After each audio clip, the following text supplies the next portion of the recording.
راس البصل. اهلا وسهلا فيكم بحلقه جديده من اكلي واكلي. اليوم رح نحكي عن البصل. البصل له فوائد كثيره طبعا، مش بقولوا كل بصل وانسى اللي حصل. نجد كل بصل وانسى اللي حصل.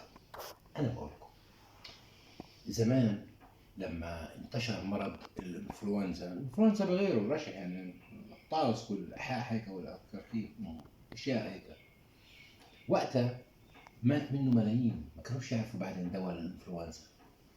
في طبيب كان في قرية يفحص كيف ماتوا وليش ماتوا، فاكتشف انه في بيت وحيد ما تصوبش في الانفلونزا. لما فات يعرف ليش، اكتشف انه المرة بتقسم البصل هيك، شايفين كيف؟ تقسمه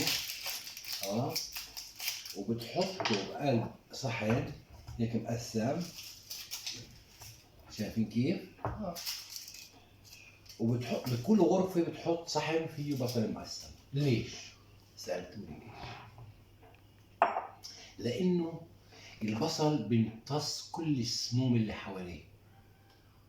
صدقوني بيمتص كل السموم اللي حواليه.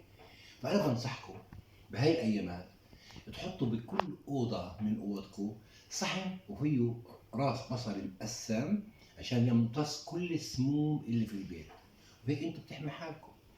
مش بس رح يمتص السموم اللي انتم بتعرفوها، يعني مثلا زي مرض الكورونا او ابصر شو، لا، رح يمتص السموم كلها.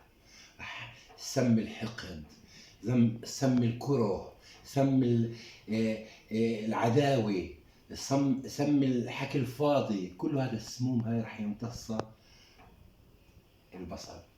ولما بكون فاضي ما فيش اشي سم يمصه، يمص اصبع